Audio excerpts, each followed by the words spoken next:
Hello दोस्तों, तो स्वागत है आपका आपके अपने चैनल लर्न जीके विद एजे में।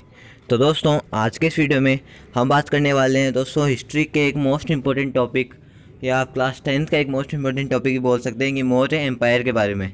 तो दोस्तों, अगर अभी तक आपने मेरे चैनल को लाइक से सब्सक्राइब नहीं किया तो जल्दी से मेरे चैनल को लाइक से सब्सक्राइब करके बेल आइकन को प्रेस करना ना भूलें, ताकि हमारे हर वीडियो के अपडेट्स आपको सबसे पहले मिल सके।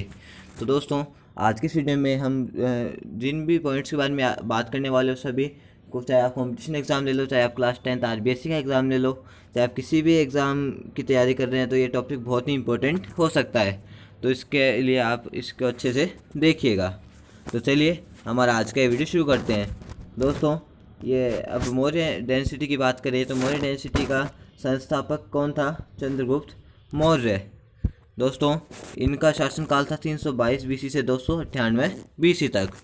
दोस्तों, the founder of Maurya density is Chandragupta Maurya, यानी चंद्रगुप्त मौर्य जो था वो मौर्य डेंसिटी का फाउंडर था। With the help of Chanakya he defeated Dhanananda and ended Nand density. दोस्तों, इन्होंने चाणक्य की मदद से, आप जानते हैं कौटिल्य चाणक्य जो बहुत ही बड़े विद्वान थे, उनकी सहायता से इन्होंने धनानंद को परास्त किया था। दोस्तों, धनानंद जो था वो नंद वंश का आखिरी शासक था। तो दोस्तों, उनको चंद्रगुप्त मौर्य ने धनानंद को मार के ये मौर्य डेंसिटी को स्थापित किया था, या मौर्य एम्पायर को स्थापित किया था।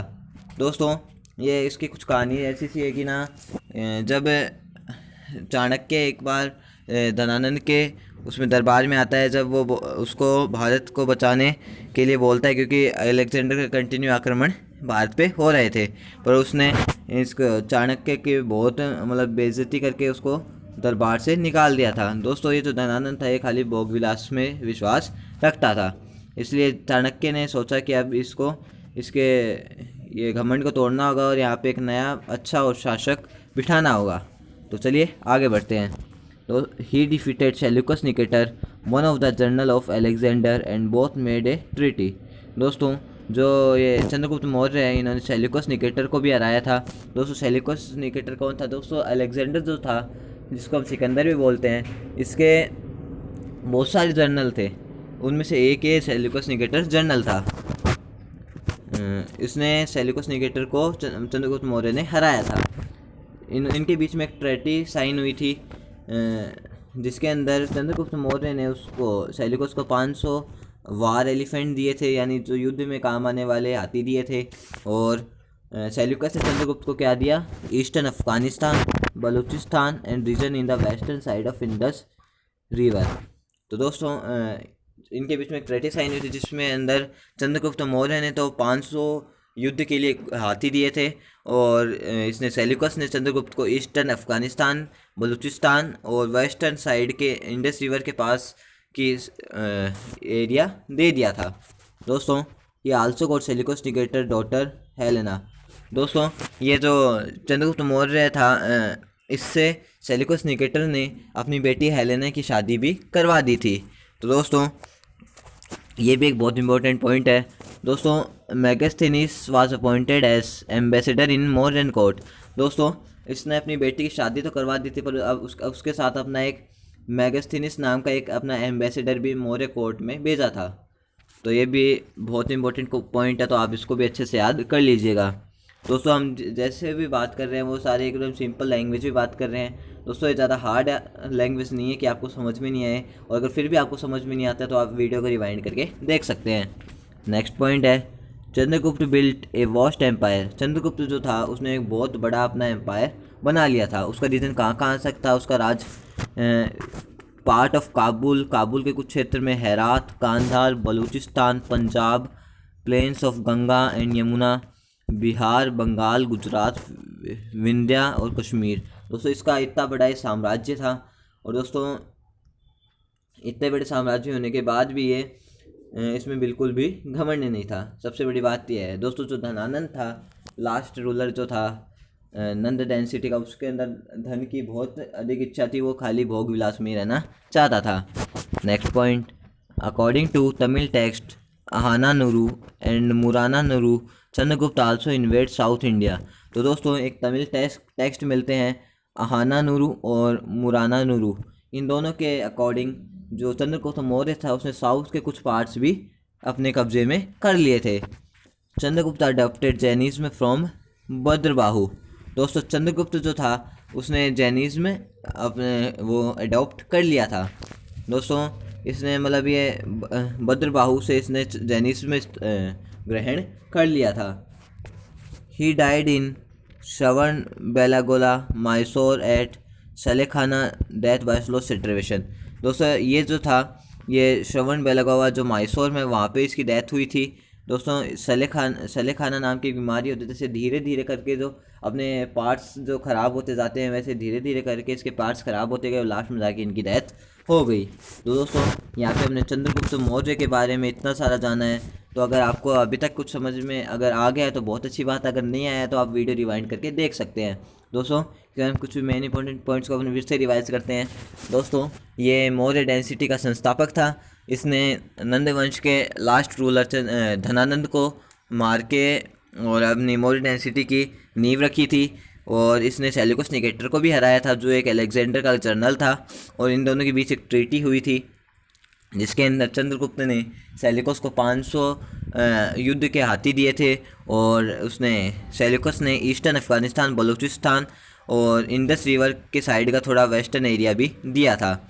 और फिर इस यही नहीं, और सेल्यूकस निकेटर ने अपनी बेटी हेलेना की शादी भी चंद्रगुप्त मौर्य से करवा दी थी।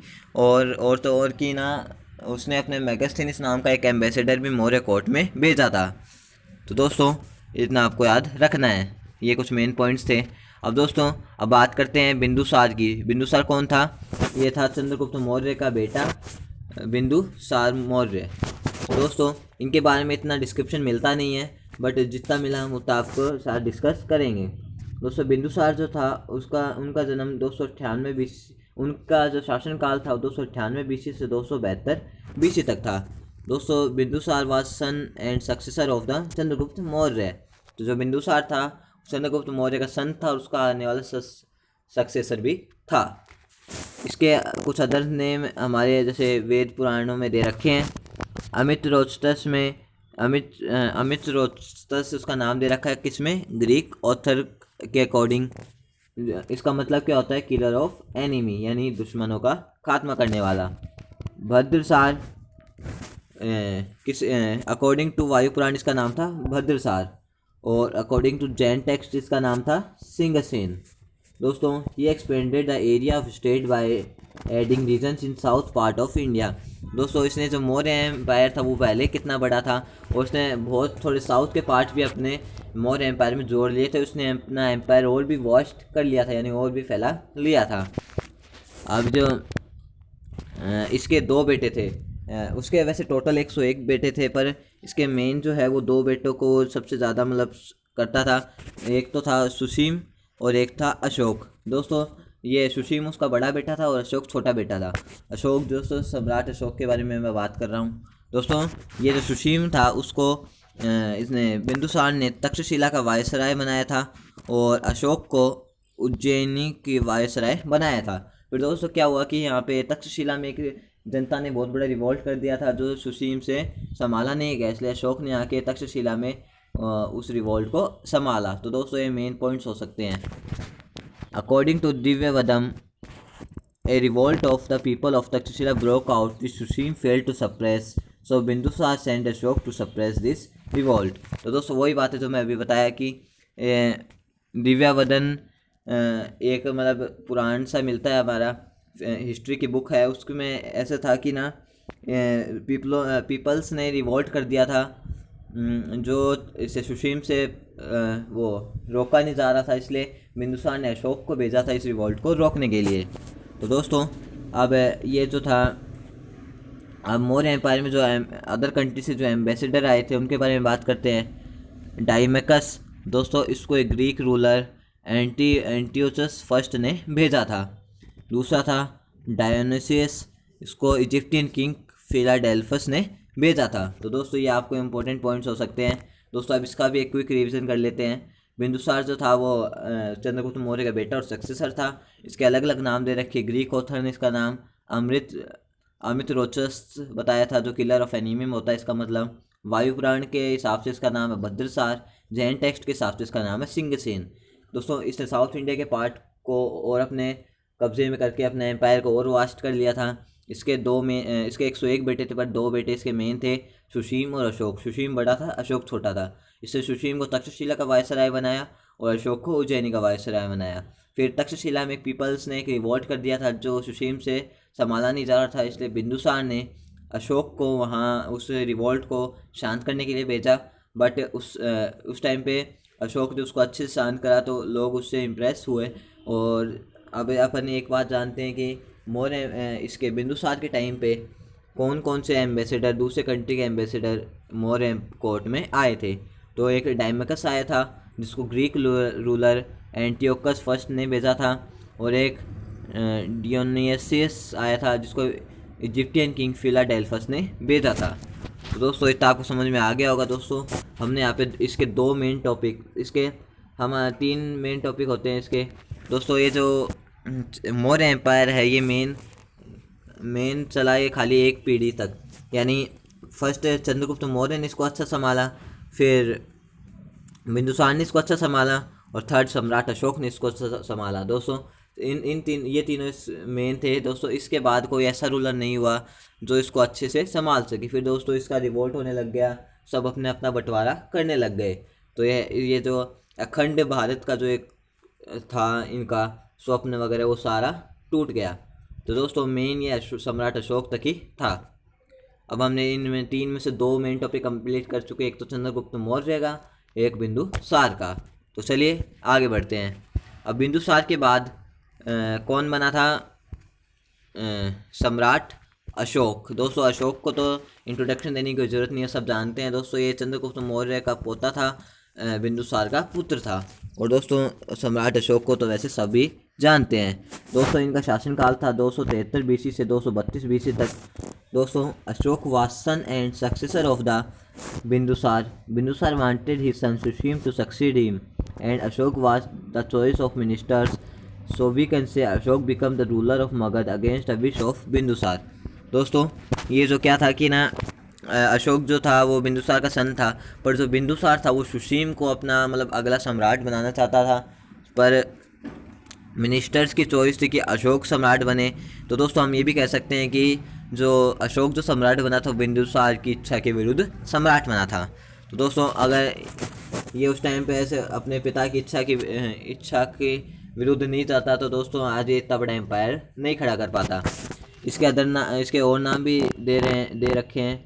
देवनंद प्रिया यानी बिलव्ड ऑफ गॉड यानी भगवान को प्यारा, और देवनम प्रियादर्शी जो प्लीजिंग अपीयरेंस, जो मतलब सबको अच्छे से बात करे। तो इसके 2 नाम दे रखे हैं हमारे टेक्स्ट्स में। इन मास्की एंड गुजारा record from south India his name is Ashoka यानी विदाउट सोरो। दोस्तों मास्की और गुजारा साउथ इंडिया में मतलब थोड़े बुक होती थी, मास्की और गुजारा, उसके अनुसार इसका नाम अशोक था। अशोक का मतलब क्या था? विदाउट सोरो यानी बिना किसी दुख के। अब अशोक की मेन वाइफ कौन थी? महादेवी, जो प्रिंसेस थी विदिशा की। इसके सन थे महेंद्र, डॉटर थी संघमित्र, और इसकी दूसरी रानी का जो विवरण मिलता है वो था करुआ की। अब इसने अपना किंगडम का एक्सपेंशन कैसे करा? दोस्तों ये बहुत ही अच्छा एक रूलर था। इसने अपने किंगडम का जो एक्सपेंशन है बहुत ही अच्छे और समझदारी से किया। His empire covered the whole territory from Hindu Kush to Bengal and extended over Afghanistan, Baluchistan and the whole of India except small area in far south, Nepal and Kashmir. दोस्तों इसने अपने एम्पायर में कवर कर लिया था पूरी टेरिटरी, हिंदू कुश से बंगाल तक, और अपने साम्राज्य को कहाँ तक बढ़ा लिया था? अफ़गानिस्तान, बलूचिस्तान, और मतलब पूरे इंडिया में खाली साउथ के थोड़े जगह को छोड़कर उसने अपने पूरे इंडिया में अपने वो साम्राज्य को फैला लिया था। इसने इवन नेपाल और कश्मीर में भी अपना साम्राज्य फैला लिया था। In first 7 years he included Kashmir and Khotan. शुरू के 7 साल में इसने कश्मीर और खोतन को अपने साम्राज्य में जोड़ा। He had whole part of India except Tamil region and large portion of Afghanistan. इसने अपने पूरे उस टाइम पे दोस्तों ये जो बंटवारा नहीं हुआ था देश का, यानी पाकिस्तान, अफ़गानिस्तान, बांग्लादेश वगैरह सब या इंडिया ही कहलाते थे। तो दोस्तों उस टाइम पे इसने पूरे इंडिया का पार्ट कवर कर लिया था, खाली तमिल के थोड़ा राज्य छोड़ के और अफ़गानिस्तान का एक थोड़ा लार्ज पोर्शन छोड़ के इसने पूरे इंडिया पे अपना कब्ज़ा कर लिया था। तो ये मेन पॉइंट हो सकते हैं। फिर दोस्तों इसके लाइफ में एक बहुत ही बड़ा मोड़ आया और दोस्तों हम इसको एक बहुत ज़्यादा इंपॉर्टेंस देते हैं दोस्तों। वो था कलिंग का वार, जो 261 BC में हुआ। दोस्तों इसमें क्या हुआ था? The Kalinga war was fought between Ashoka and state of Kalinga, independent federal kingdom located on the east coast. दोस्तों फिर एक कलिंग का वार हुआ, जो मतलब अशोक कलिंग को अपने साम्राज्य में लाना चाहता था। दोस्तों कलिंग का जो वार हुआ था वो क्या, अशोक और दोस्तों उस टाइम पे कलिंग में राजा नहीं होते थे, वो इंडिपेंडेंट थे और वो कहाँ पे लोकेटेड, ईस्ट कोस्ट में लोकेटेड थे। दोस्तों उसमें राजा नहीं होते, उसमें स्टेट ही मतलब प्रजा है वो एकदम इंडिपेंडेंट थी, प्रजा ही उसकी राजा थी। तो दोस्तों उसमें क्या हुआ कि वहाँ के लोगों के बीच और कलिंग अशोक के बीच एक बहुत ही भयानक और दर्दनाक युद्ध हुआ था। दोस्तों इसके अंदर बहुत लोगों की जान गई थी, करीब हमारे टेक्स्ट में मिलता है 10 लाख से ज़्यादा लोगों की इस युद्ध में मौत हो गई थी। दोस्तों ये जो हुआ था, इस इतने लोगों की मौत हुई थी, इससे अशोक की लाइफ में एक बहुत ही बड़ा असर पड़ा। According to Hathigumpha records, Nandaraja was ruling Kalinga. दोस्तों उस टाइम पे वैसे हाथीगुम्फ रिकॉर्ड ये भी कहता है कि उस टाइम पे नंद राज नाम का एक राजा कलिंग पे रूल करता था। दोस्तों वैसे ये वॉर तो अशोक जीत गया था, बट उसके मन में एक बहुत ही वो हुआ, बहुत ही गहरा असर पड़ा। It force during 8th year after his coronation. दोस्तों वो इसके राज तिलक की, कोरोनेशन यानी क्या होता है, राज तिलक। दोस्तों अशोक के राज तिलक के ये 8 साल बाद का ये कांड था। Ashok one and 1 lakh people died.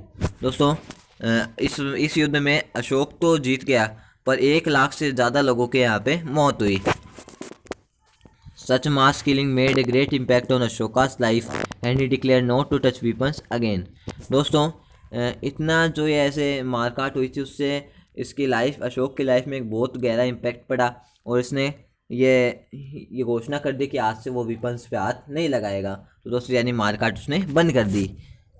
Dhauli was made the capital of Kalinga under Magadha kingdom. तो दोस्तों जो धौली था उसको कलिंग की कैपिटल बनाई गई, मगध किंगडम के जो अंदर आ चुका था। दोस्तों वैसे वार तो जीत ही चुका था और इसके मन में जो एक ग्रेट इम्पैक्ट पड़ा था तो वो एक गलत चीज़ थी। तो चलिए आगे बढ़ते हैं। अब इस कलिंग के बाद क्या हुआ था? Stop using weapon and path of war, Ashoka adopted धम घोष इंस्टीड ऑफ भैरी घोष। दोस्तों ये जो अब कलिंग का युद्ध होने के बाद क्या हुआ कि अशोक ने वेपन्स का यूज़ करना छोड़ दिया, उसने सारे हथियार छोड़ दिए और अपने युद्ध का जो पथ था वो भी छोड़ दिया। पर दोस्तों मतलब ऐसे उसने छोड़ दिया तो उसका किंगडम इतना वास्ट हो चुका था कि किसी की हिम्मत नहीं हुई कि उसके ये युद्ध छोड़ने के बाद भी उसके किंगडम पर आक्रमण कर सके। दोस्तों अशोक ने धम्म घोष अडॉप्ट कर लिया, यानी विदाउट वायलेंस विथ धम यानी क्या होता है, अपन इसको रिलीजियन या रिलीजन भी बोल सकते हैं। दोस्तों ये अशोक ने धम्म घोष को अडॉप्ट कर लिया था, मतलब उसने वायलेंस तो छोड़ दी थी और यानी एक तरह से शांति अडॉप्ट कर ली थी। किसकी जगह? बेरी घोष की जगह। बेरी घोष किसको कहते हैं? विथ वायलेंस, यानी युद्ध को छोड़ के उसने शांति को एक्सेप्ट यानी अडॉप्ट कर लिया था। Next, it is known from Rummindei records that Ashoka has reduced the rate of tax from 1/6 to 1/8। तो दोस्तों अशोक ने इसके मतलब रूमदेई के मतलब रिकॉर्ड के हिसाब से पता चलता है कि अशोक ने वो वहाँ के लोगों का टैक्स भी कम कर दिया था। मतलब ऐसे होता, अगर पहले ऐसे था कि अगर एक बंदा 1 रुपया कमाता है तो उसको 1/6 पार्ट इसको देना पड़ता है। किसको? अशोक को टैक्स के रूप में देना पड़ता है। पर अब उसने टैक्स कम कर दिया था कि अगर वो 1 रुपया कमाता है तो उसको 1/8 पार्ट ही देना पड़ता है। तो वो भी एक अच्छी बात थी। अब बात करते हैं, एक बहुत इंपॉर्टेंट टॉपिक हो सकता है बुद्धिज्म और Ashoka. According to Kalhana's Rajatarangini, Ashoka was worshipper of Shiva but then influenced by Moggaliputta Tissa he took Buddhist initiation from Shramana, Nigrodha और उपगुप्त। दोस्तों ये कल्हना राजतरंगी के अनुसार जो अशोक था वो शिवजी की बहुत पूजा करता था, यानी शिवजी को मानता था। पर वो जब मगा पुत्रतिसा से इन्फ्लुएंस्ड हुआ दोस्तों, फिर उसने अपने बुद्धिज्म जो है वो अपना लिया। किससे? श्रमण, निगरोध और उपगुप्त के साथ।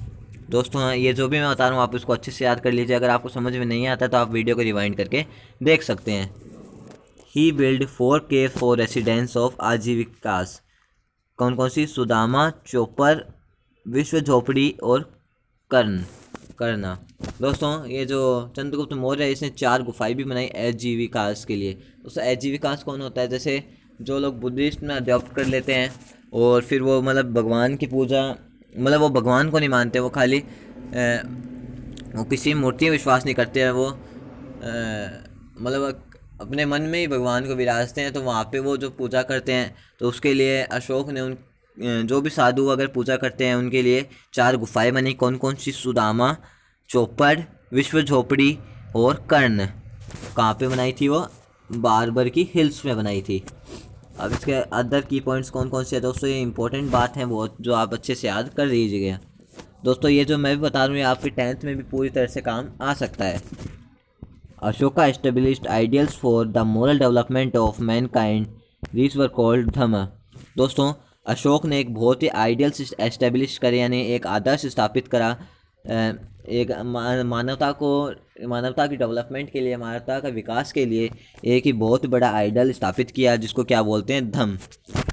Ashok has called himself as Buddha Shakya. Ashoka ने खुद को क्या कहा? बुद्ध साख्य।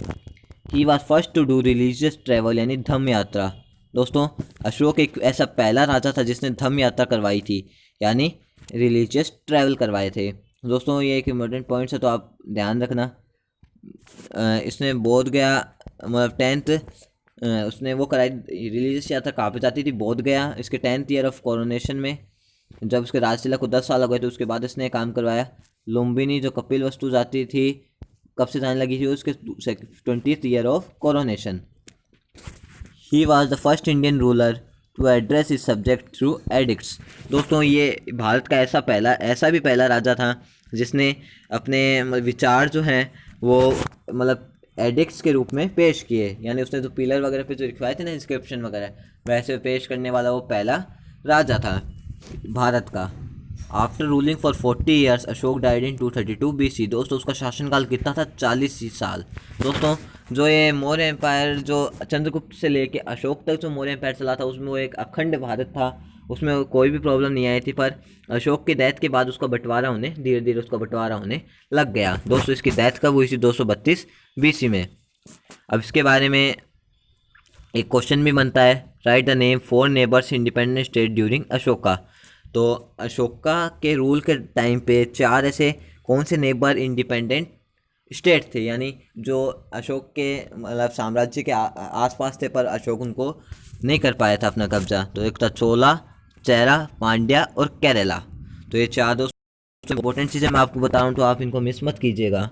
दोस्तों ये आपके हर जगह काम आ सकते हैं।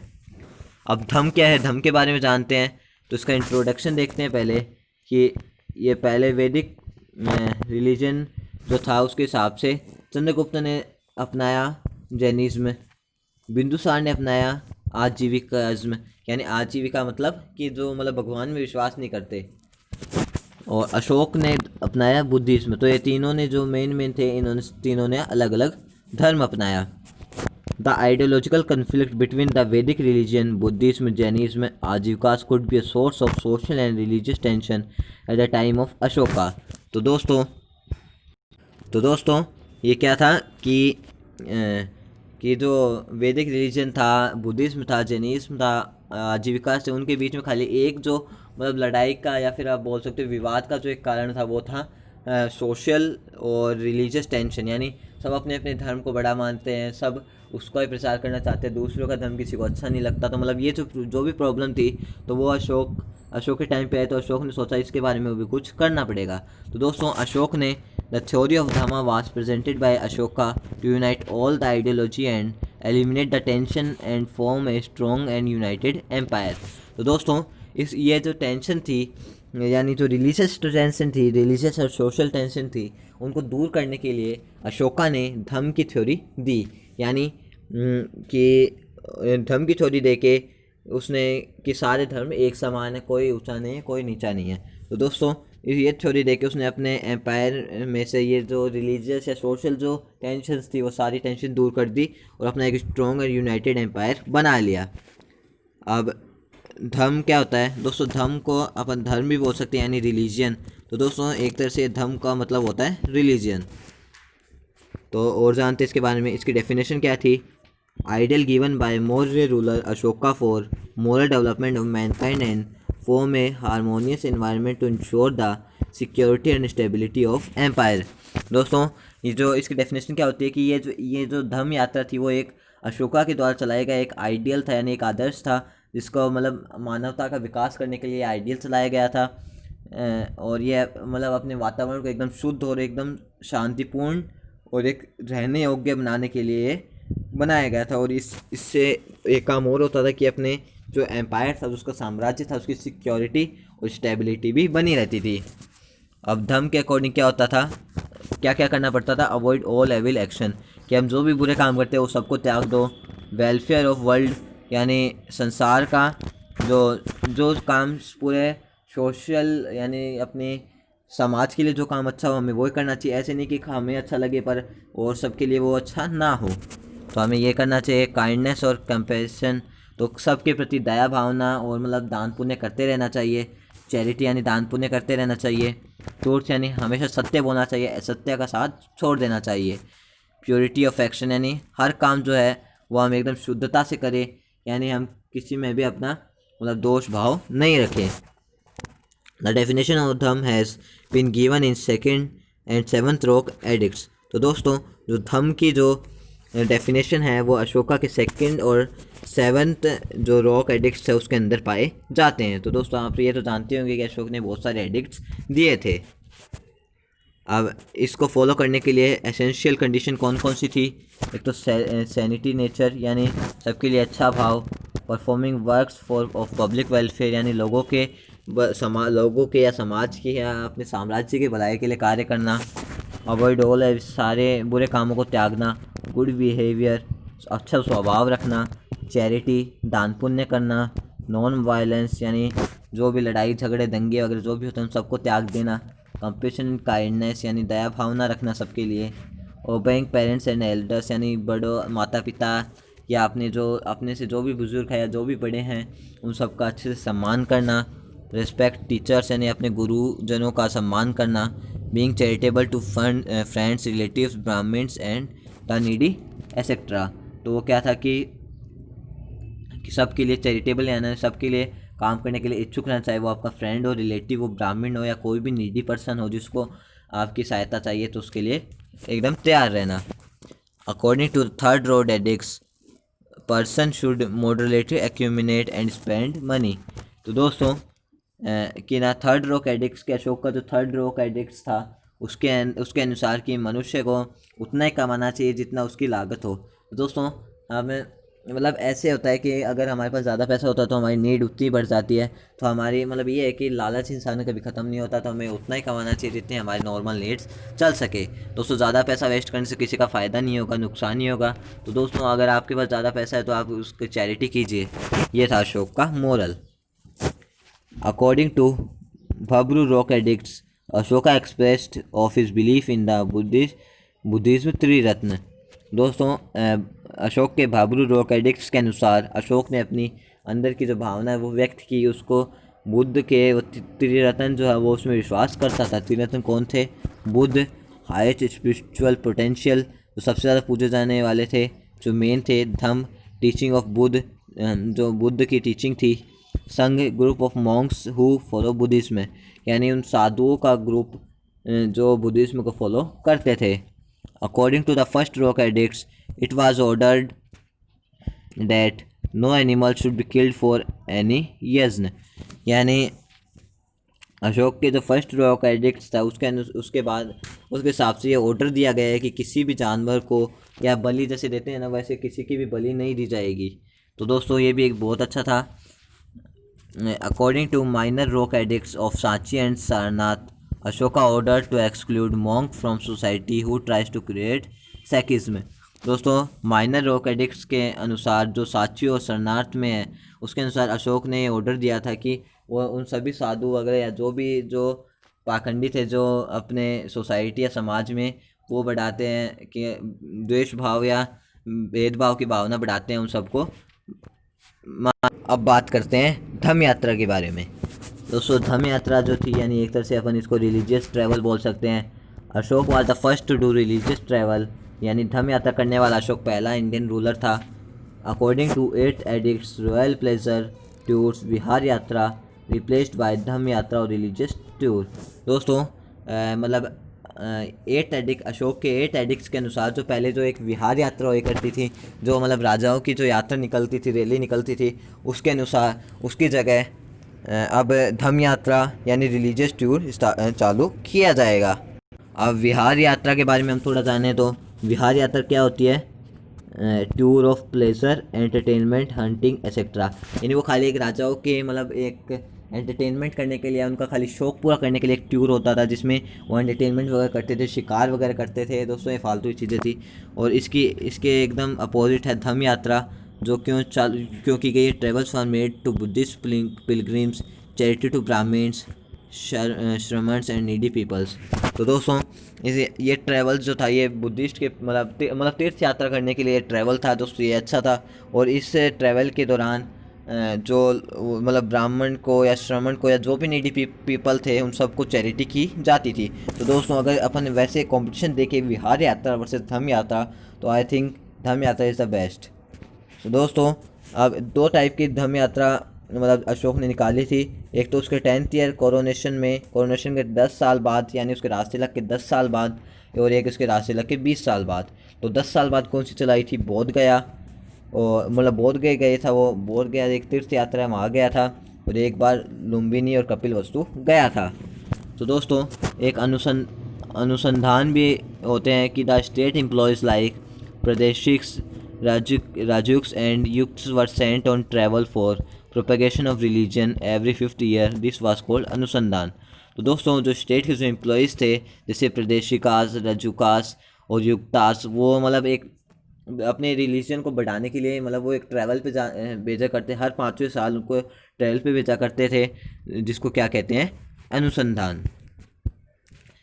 It was interesting to note that 2 pillars were shifted, Topra to Delhi जो 7th एडिक्ट था, और एक था मेरठ टू दिल्ली। तो दोस्तों उसके जो 2 रॉक एडिक्ट्स थे, ये देखने में इंटरेस्टिंग होगा कि उसके जो 2 रॉक एडिक्ट्स थे वो शिफ्ट किए गए हैं। एक तो टोपरा टू दिल्ली जो 7th एडिक्ट्स में था, और एक मेरठ टू दिल्ली। अब रॉक एडिक्ट्स उसके 2nd और 3rd में क्या था? Contain information about king Antiochus second. दोस्तों अशोक का जो एडिक्ट था 2nd और 3rd, उसके अंदर कौन सी इन्फॉर्मेशन थी? किंग एंटियोकस सेकंड की उसके इन्फॉर्मेशन थी। अब से हमारे कुछ क्वेश्चंस बनते हैं, तो क्वेश्चन देखते हैं। How beginning of Buddhism take place in Sri Lanka, influenced by कि श्रीलंका में जो बुद्धिज्म था उनकी शुरुआत कैसे हुई? Influenced by Ashoka, king Tissa of Tamraparni जो श्रीलंका का था, adopted title of Devanampriya, he also invited Ashoka on his coronation. Ashoka son Mahendra went there along with a part of Bodhiviksha and attended ceremony. This is the beginning of Buddhism in Sri Lanka. यानी दोस्तों अशोक से influence होके जो श्रीलंका का राजा था तीसा तम्परनी, उसने भी देवनप्रिया का टाइटल एक्सेप्ट कर लिया था, और उसने अशोक को अपने कोरोनेशन यानी राजतिलक में भी बुलाया था।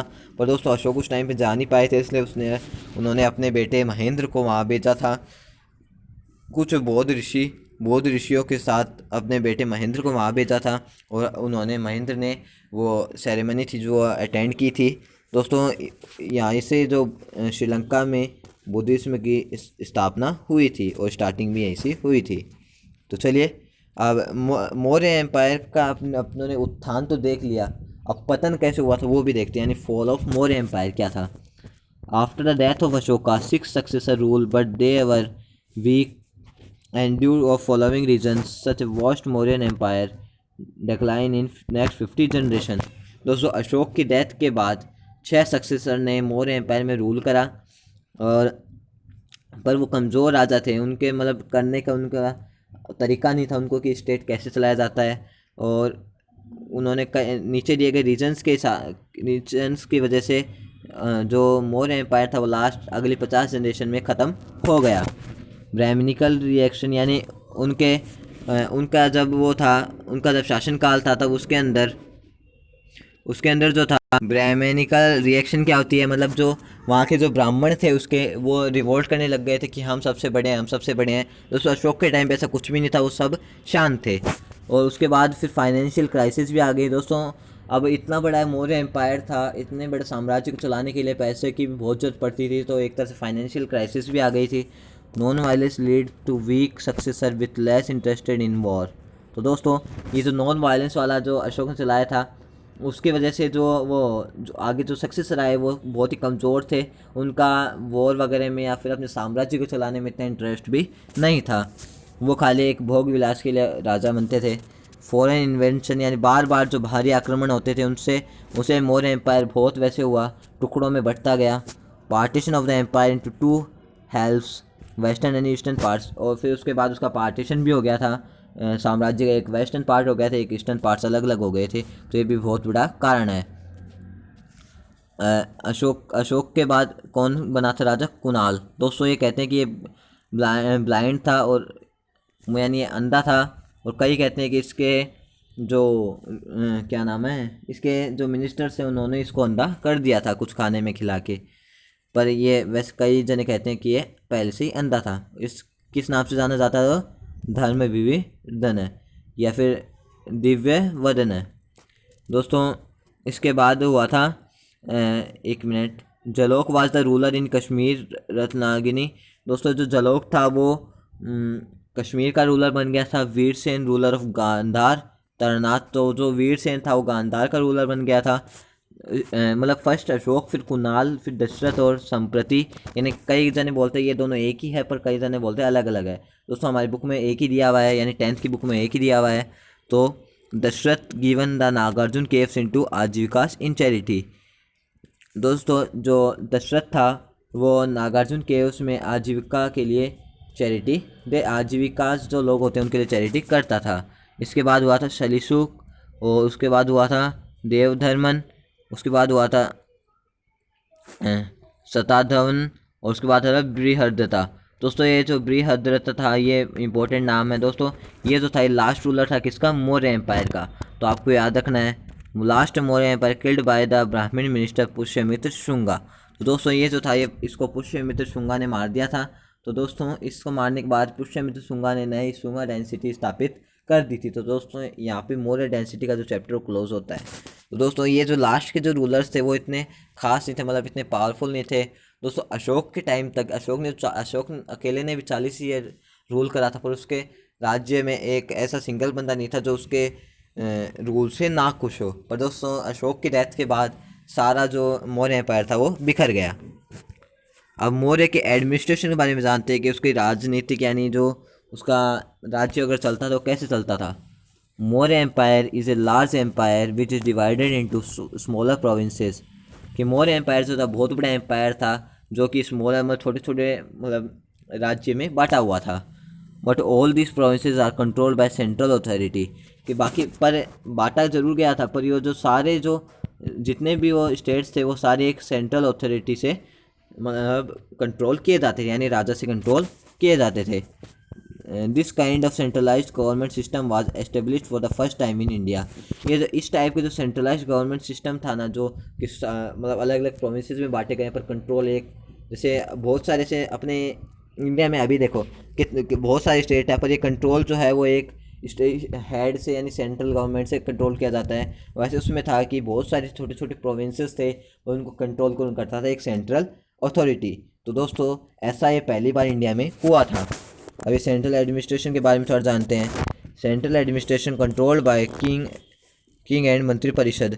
जो सेंट्रल एडमिनिस्ट्रेशन था वो किसके द्वारा कंट्रोल किया जाता था? किंग मतलब राजा के से कंट्रोल किया जाता था, और मंत्री परिषद जो उनके कोर्ट में जो भी मंत्री होते हैं उनके द्वारा कंट्रोल किया जाता था।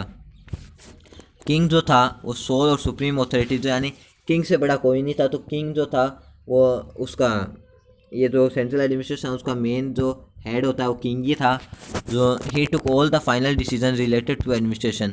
अपने मतलब इसे शासन के रिलेटेड कोई भी डिसीजन था, फाइनल डिसीजन राजा का ही होता था। अब मतलब ऐसे था कि ना कि ऐसे होता था जैसे मान लो ये अलग अलग प्रोविंसेस, प्रोविंसन 1 2 3 4 5, ये सारे प्रोविंसेस अलग अलग है, प्रोविंसेस अलग अलग है, पर इनको रूल खाली एक किंग करता है। किंग और मंत्रिपरिषद जो है खाली वो रूल करते हैं, बाकी अलग अलग टुकड़ों में बट के भी एक साथ भारत था।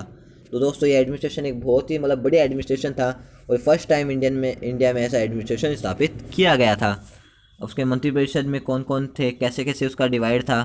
There are 18 departments, it means states according to Arthashastra, यानी इसके 18 अलग अलग डिपार्टमेंट थे दोस्तों। जो चंद्रगुप्त मौर्य के जो आइडल थे, यानी जो उसके आइडल थे कौटिल्य चाणक्य, उन्होंने अर्थशास्त्र बुक लिखी थी कि उसमें बताते हैं कि अपना राज्य या शासन कैसे चलाना चाहिए। तो उसके अकॉर्डिंग 18 डिपार्टमेंट्स थे, और वो कौन कौन से उसको तीर्थ बोलते थे, कौन कौन से थे वो दोस्तों हम मेन जो थे उनको हम कर लेंगे डिस्कस। मंत्री था, यानी जो एडवाइज़र किंग को जो एडवाइस करता था। सेकंड पुरोहित था, जो political adviser on religious issue के जो धार्मिक कार्य से रिलेटेड जो भी वो होता था ना, दंगे वगैरह, उसके बारे में वो एडवाइस करता था। एक युवराज था जो राजा का सक्सेसर था। एक सेनापति था जो डिफेंस यानी सेना का हेड था। एक समहर्ष था जो रेवेन्यू कलेक्टर मिनिस्टर, यानी एक पूरा पहले मतलब कई सालों पहले भी मतलब एक पूरा अच्छे तरीके से कंट्रोल किया जाता है कि एक जैसे यहाँ पे वित्त मंत्री होता है अभी के टाइम पे, वैसे वहाँ पे रेवेन्यू कलेक्टर था, समहर्ता उसको बोलते थे।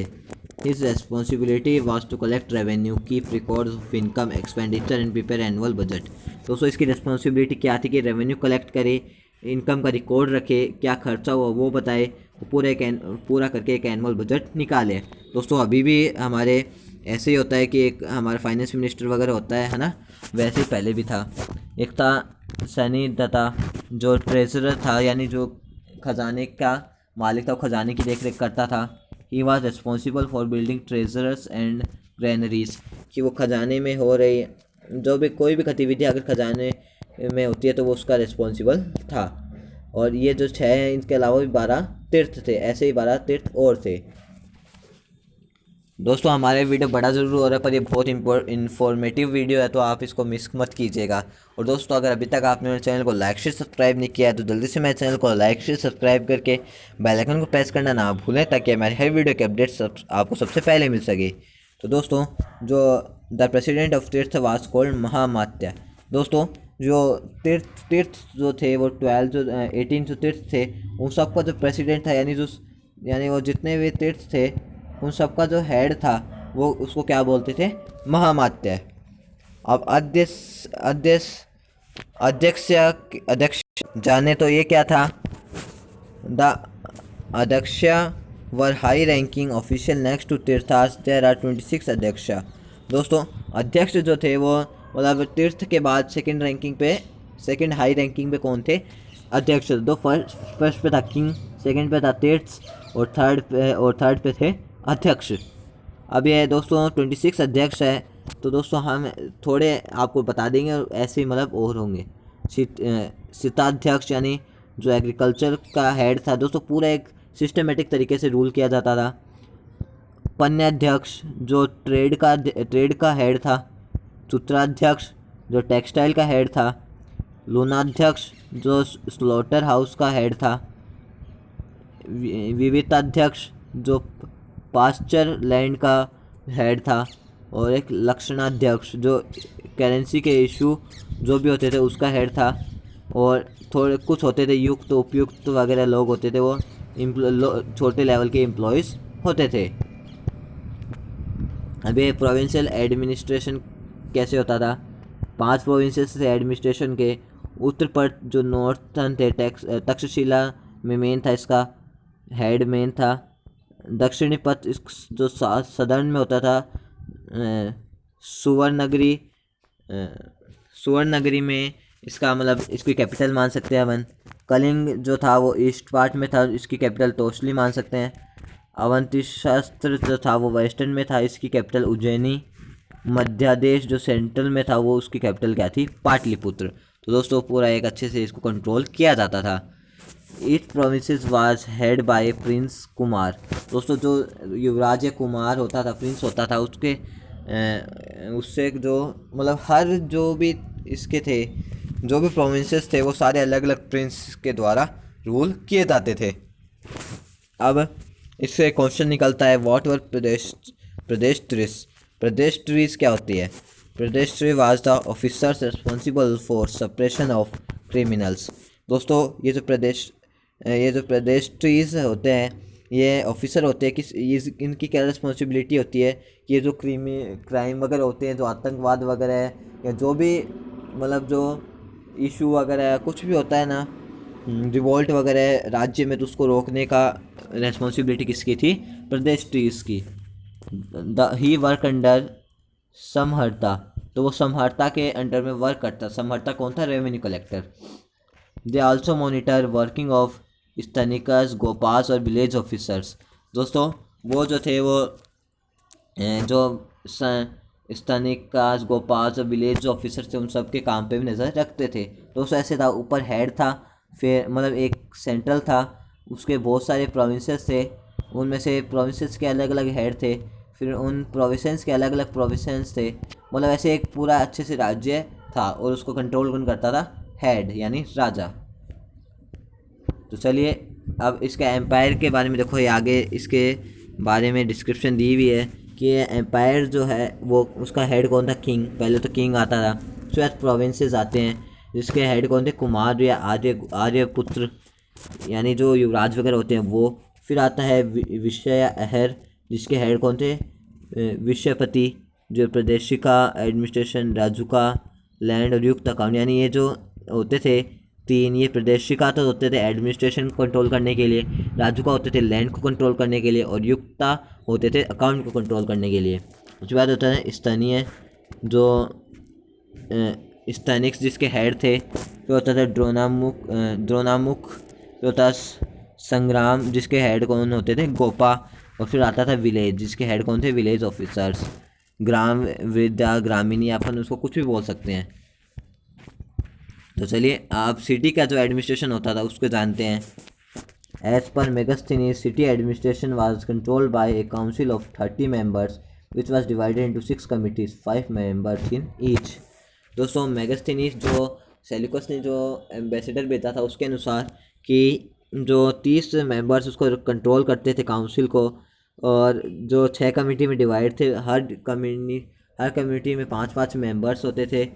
और फर्स्ट कम्युनिटी कौन कौन सी थी, कमेटी ऑफ इंडस्ट्री, सेकंड थी कम्युनिटी ऑफ फॉरेनर्स, थर्ड थी कमेटी ऑफ विटल स्टैटिक्स यानी बर्थ डेथ्स रिकॉर्ड के बारे में, फोर्थ कमेटी थी committee of trade and commerce, fifth थी कमेटी ऑफ मैन्युफैक्चरिंग, और सिक्स्थ थी कमेटी ऑफ टैक्स।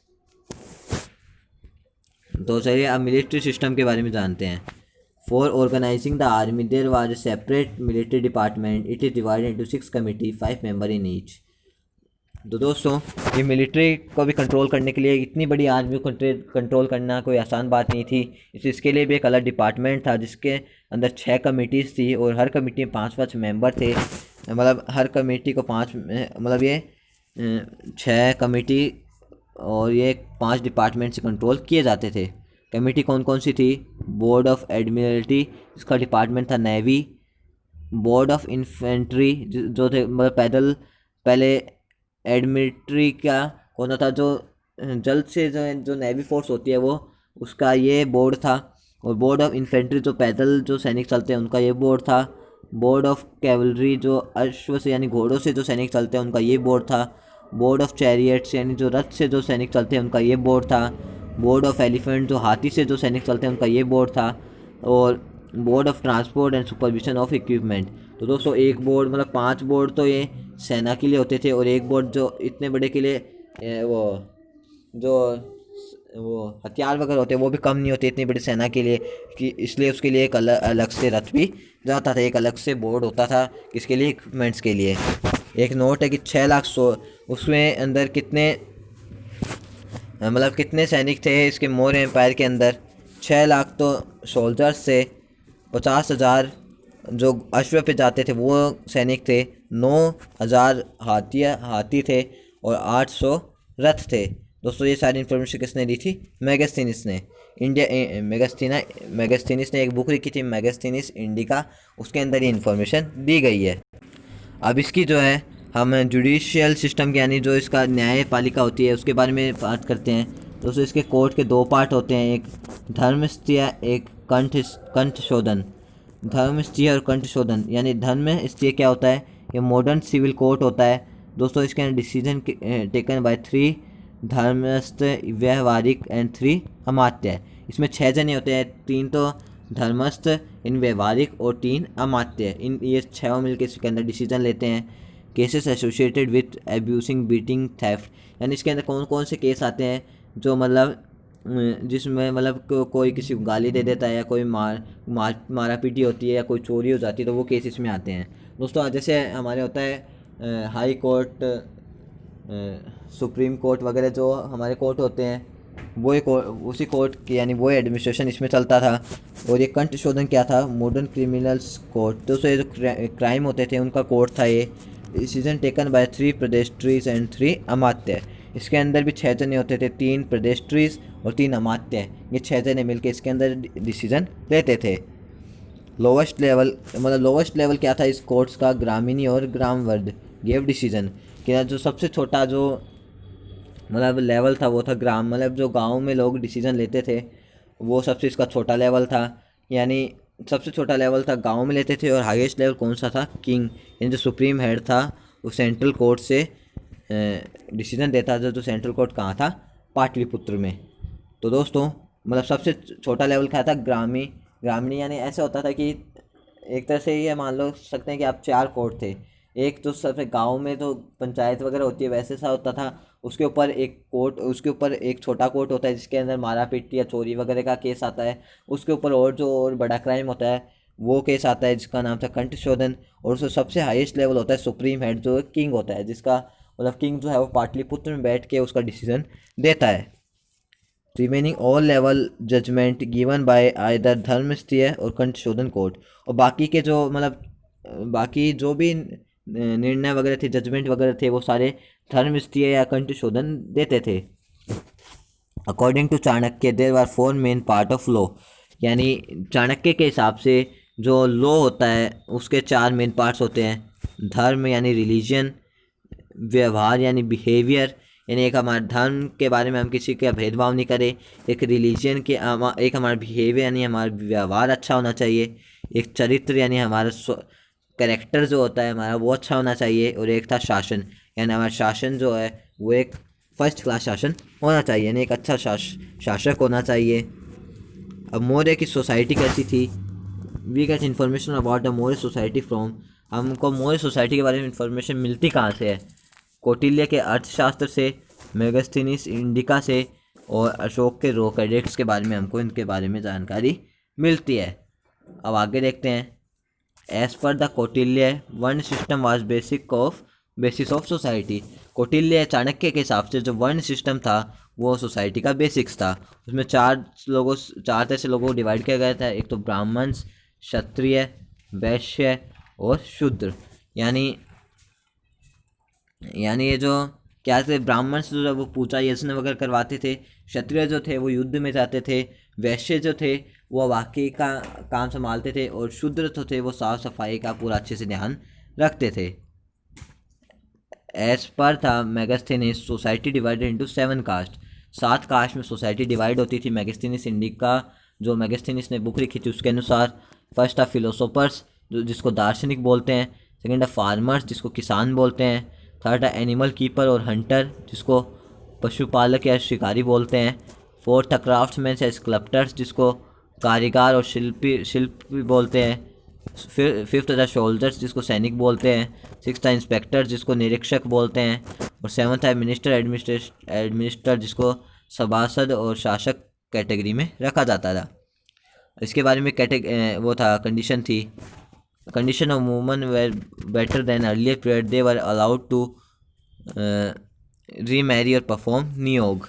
दोस्तों ये मतलब अभी जो कंडीशन थी जो लेडीज़ की वो पहले से अच्छी थी दोस्तों। अब जो लेडीज़ को मतलब री मैरिज यानी सेकंड मैरिज करने के लिए मतलब रोका टोका नहीं जाता था, वो अपनी इच्छा से सेकंड मैरिज कर सकती थी। तो अब इसके बारे में दोस्तों आपको अगर कुछ प्रैक्टिस क्वेश्चन चाहिए तो हम आपको दे देते हैं दोस्तों। हम जितना भी आपको पढ़ाया है उनसे हमने क्वेश्चन निकाले हैं दोस्तों। ये क्वेश्चन जो है बहुत इंपॉर्टेंट है दोस्तों। आप किसी भी क्वेश्चंस किसी भी मतलब एग्ज़ाम की आप तैयारी करते हैं तो उनके लिए क्वेश्चन बहुत ही इंपॉर्टेंट है। तो दोस्तों आपको स्क्रीन पे क्वेश्चन दिख रहे होंगे दोस्तों, या तो आप इनका स्क्रीनशॉट वगैरह ले लीजिए ताकि आपको ये क्वेश्चन अच्छे से याद रहे। तो दोस्तों तो ये क्वेश्चन है। उसके बाद हमारे नेक्स्ट क्वेश्चन है ये। तो दोस्तों हमने आपके लिए बहुत मेहनत की है इस वीडियो को बनाने के लिए। तो दोस्तों इसको वीडियो को बहुत सारे प्यार दीजिए ताकि ये हम ऐसे भी आगे भी बहुत ऐसे वीडियो बना सकें। तो दोस्तों अब ये रहा और क्वेश्चंस। तो दोस्तों हमारा आज का वीडियो यहीं ख़त्म होता है। आपको वीडियो कैसा लगा? अच्छा लगा तो हमारे वीडियो को लाइक शेयर सब्सक्राइब करके बेल आइकन को प्रेस करना ना भूलें ताकि हमारे हर वीडियो के अपडेट्स आपको सबसे पहले मिल सके। तो दोस्तों मिलते हैं नेक्स्ट वीडियो में। दोस्तों अगर आपको ऐसे और भी वीडियो चाहिए तो आप कमेंट बॉक्स में हमें लिख के भेज दीजिएगा। तो दोस्तों हम कोशिश करेंगे ऐसे ज़्यादा से ज़्यादा वीडियो बना सके। तो दोस्तों मिलते हैं नेक्स्ट वीडियो में, तब तक के लिए जय हिंद जय भारत।